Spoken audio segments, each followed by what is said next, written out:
Hello everyone, एक बार फिर से आप सभी का लखनऊ नामा अकेडमी पर स्वागत है। मैं मोना परमार। आज का लेक्चर शुरू करते हैं। आज का जो हमारा टॉपिक रहेगा वो रहेगा कुतुबुद्दीन ऐबक, यूनिट फर्स्ट का सेकंड टॉपिक।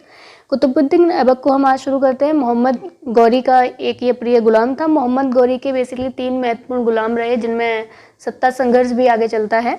एक था ताजुद्दीन यालदौश, नसरुद्दीन कुबाचा और कुतुबुद्दीन ऐबक। ताजुद्दीन जो यालदौश था उसे गजनी का क्षेत्र प्राप्त हुआ था, नसरुद्दीन कुबाचा को सिंध का क्षेत्र प्राप्त हुआ था और कुतुबुद्दीन ऐबक को उत्तर भारत का क्षेत्र प्राप्त हुआ था मोहम्मद गौरी की मृत्यु के बाद। 1206 में जब मोहम्मद गौरी की मृत्यु हो जाती है तो कुतुबुद्दीन ऐबक को लाहौर की राजगद्दी प्रदान की गई थी उसके उत्तराधिकारी के रूप में। और जब कुतुबुद्दीन ऐबक को लाहौर की राजगद्दी प्राप्त हुई थी तब उसने एक मलिक और सिपह सालार के नाम से ही शासन शुरू किया था, क्योंकि वो कानूनी रूप से अभी भी दास था, उसे दासता से मुक्ति प्रदान नहीं हुई थी। तो इसलिए उसने कभी सुल्तान की उपाधि धारण नहीं की, उसने कभी अपने नाम के सिक्के नहीं खुदवाए, कभी उसने अपने नाम से खुतवा नहीं पढ़वाया। तो ये सारी चीज़ें थी जो शुरुआत में कुतुबुद्दीन ऐबक जब उसे लाहौर की गद्दी मिलती है तब वो गद्दी पर बैठता है, तब उसकी कुछ परिस्थितियां ऐसी थी। एक तो वो दास ही था, उसे दासता से मुक्ति नहीं मिली थी। दूसरा, उसने सुल्तान की उपाधि धारण नहीं की थी। तीसरा, उसने अपने नाम के सिक्के नहीं ढलवाए थे और उसने अपने नाम से खुतवा भी नहीं पढ़वाया था, क्योंकि वो तब तक दासता से, और एक समय पे कोई भी व्यक्ति दास और सुल्तान नहीं हो सकता है।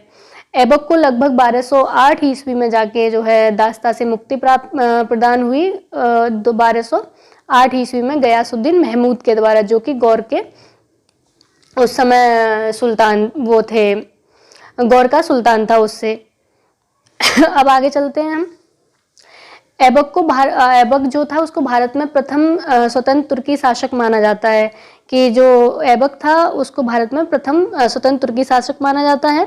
और जो ऐबक का क्षेत्र था, मतलब ऐबक ने जो तुर्की राज्य की जो सीमाएं थी वो उत्तर पश्चिमी सीमा से लेकर पूर्व में बिहार और बंगाल तक फैली हुई थी। ऐबक को 1206 से 1290 ईस्वी तक उत्तरी भारत पर शासन करने वाले दास अथवा मामलुक वंश का संस्थापक भी कहा जाता है। लेकिन ये जो धारणा है अब बदल चुकी है, हम इसको अब दास और मामलुक वंश नहीं कहते हैं, क्योंकि ऐसा माना गया है, इतिहासकारों ने ये प्रमाणित किया है कि जितने भी जो 1206 से 1290 के बीच 9 शासक हुए उनमें सभी दास नहीं थे।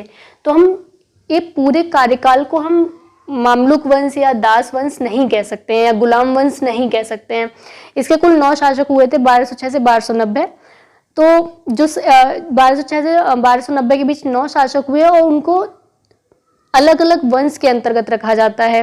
ये 3 शासकीय परिवार से थे, जैसे कि पहला है जो है कुतवी वंश का संस्थापक कुतुबुद्दीन ऐबक है और ये कब तक रहता है 1206 से 1210 तक। दूसरा है प्रथम इलबरी और शमशी वंश, जो इसका 1211 से 1266 ईस्वी तक रहता है और इसका संस्थापक कौन था? इल्तुतमिश। द्वितीय इलबरी वंश है जो कि 1266 से 1290 ईस्वी तक रहता है और इसका जो संस्थापक था वो था गयासुद्दीन बलवन।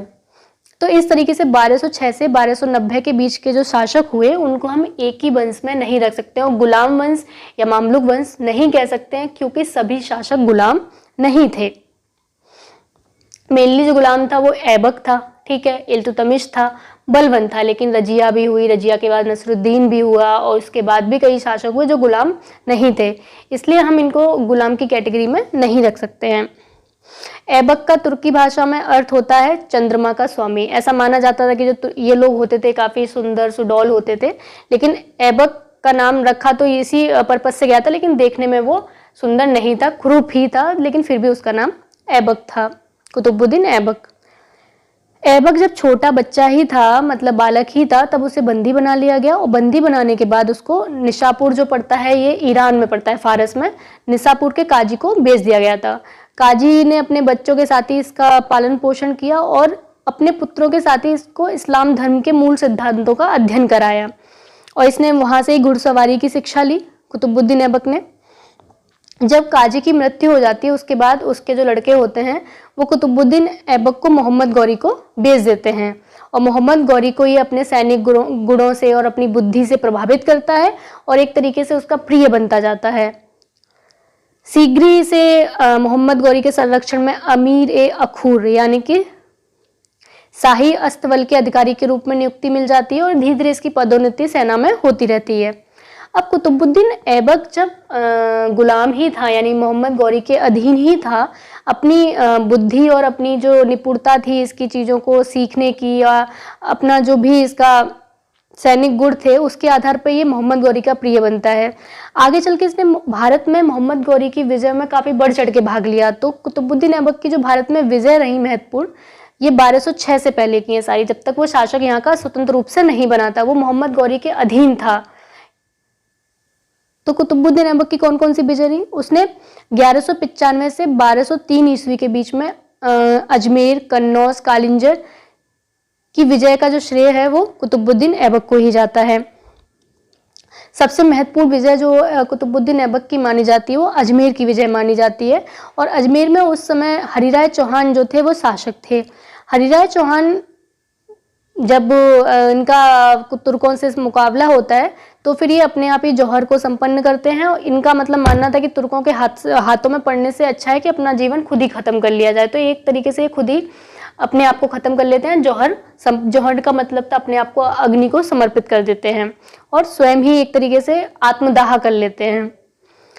1197 से 1200 के बीच में जो कुतुबुद्दीन ऐबक को ग्वालियर पर विजय प्राप्त होती है।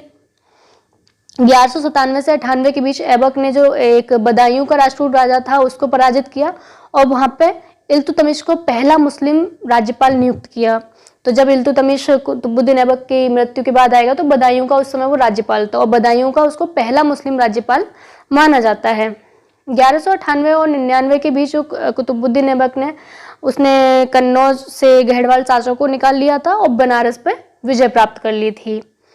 फिर आगे चलते हैं हम 1202 से 3 के बीच में बुंदेलखंड पर आक्रमण किया और वहाँ के चंदेलों को पराजित किया। और पराजित करने के बाद जब मध्य भारत में तुर्कों का प्रभुत्व एक तरह से मध्य भारत में पड़ता था बुंदेलखंड, तो बुंदेलखंड की पराजय से जो तुर्क थे उनका जो मध्य भारत में प्रभुत्व था वो स्थापित हो गया।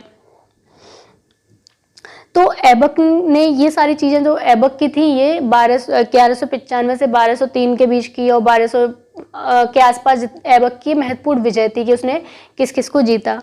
अब चलते हैं कि और ऐबक ने कौन सी नीतियां अपनाई। ऐबक ने वैवाहिक संबंध थे वो भी आपस में कुलीनों के साथ बनाए।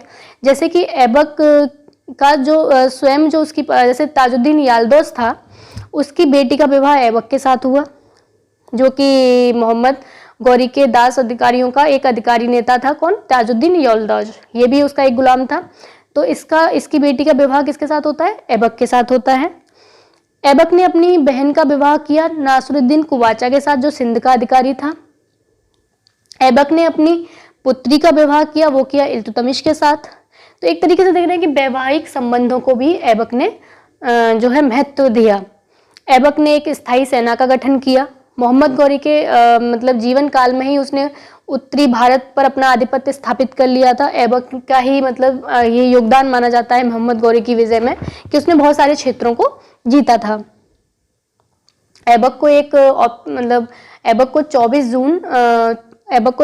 जून 1206 ईस्वी को ऐबक को 24 जून 1200 एक सेकेंड कहाँ गया, ये रहा। तो ऐबक को 24 जून 1206 ईस्वी को लाहौर में एक स्वतंत्र शासक के रूप में शासक माना गया।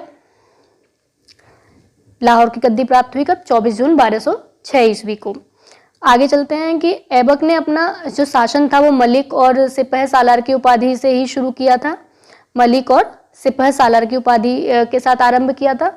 ऐबक ने कभी भी अपने नाम के सिक्के नहीं डलवाए और ना ही अपने नाम से उसने खुतबा पढ़वाया था, क्योंकि वो उस समय तक एक दास ही था और एक समय पर दास और सुल्तान नहीं बना जा सकता है। ऐबक ने सुल्तान की उपाधि भी धारण नहीं की क्योंकि उसको औपचारिक रूप से दास मुक्ति नहीं मिली थी। ऐबक को ये कब मिलती है? 1208 से 1209 के बीच में ऐबक गजनी गया और फिर वहां पे गयासुद्दीन महमूद ने उसे दास मुक्ति पत्र दिया और उसको सुल्तान की उपाधि भी प्रदान की, लेकिन वह सुल्तान की उपाधि नहीं ग्रहण करता है। वह मलिक और सिपह सालार की उपाधि से ही अपना शासन जो है वो आगे कंटिन्यू करता है। ये कब की बात है? 1208 से 1209 के बीच की। शासक के रूप में ऐबक क्या था? ऐबक एक वीर, कर्मठ एवं योग्य सेनानायक था और ऐबक जो है उसको प्रथम स्वतंत्र तुर्की राजवंश की स्थापना का श्रेय जाता है। प्रथम स्वतंत्र तुर्की राजवंश की स्थापना का श्रेय किसको जाता है? ऐबक को। इसने केवल 4 वर्ष शासन किया, 1206 से 1210 के बीच। इस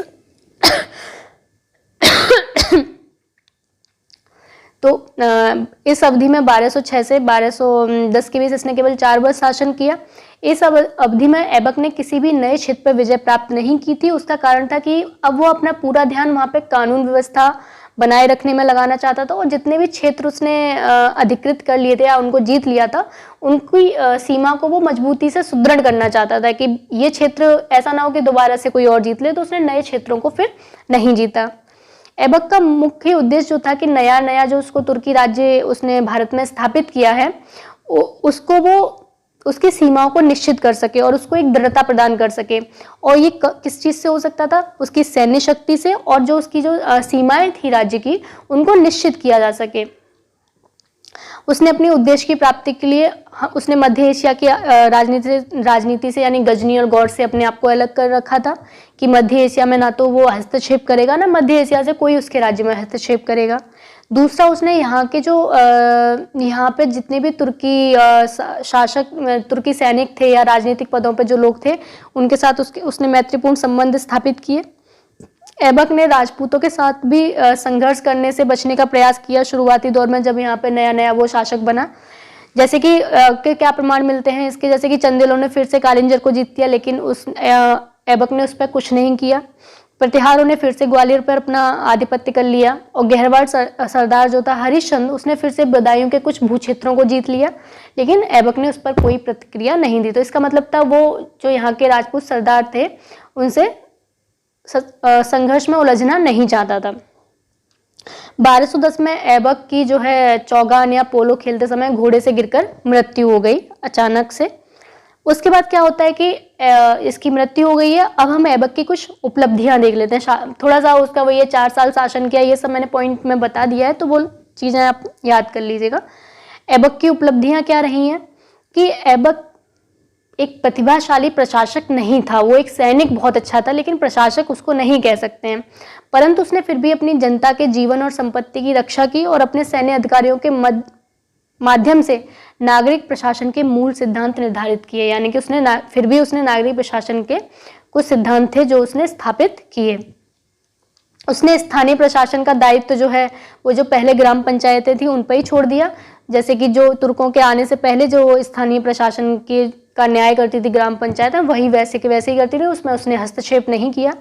हिंदुओं को जजिया करके बदले उसने आंशिक रूप से नागरिक सेवाएं भी प्रदान, नागरिक स्वतंत्रताएं भी दी। ठीक है, मतलब बहुत ज़्यादा हिंदुओं की चीज़ों में हस्तक्षेप नहीं किया उसने। ऐबक अपने ही लोगों के बीच में एक न्यायपूर्ण राजा के रूप में विख्यात हुआ। ऐबक ने अपने दरबार में काफ़ी विद्वानों को संरक्षण भी दिया, जिनमें 2 का नाम बहुत इम्पोर्टेंट है। एक हसन निज़ामी और दूसरा था फ़क्र मुदब्बिर। इन दोनों ने अपनी जो कृतियां लिखी, अपनी जो पुस्तकें लिखी, वो ऐबक को समर्पित कर दी थी। जैसे कि हसन निज़ामी की पुस्तक है ताजुल मासिर। ये पहली पुस्तक है जिसमें हमें हिंदुस्तान में तुर्की शासन की स्थापना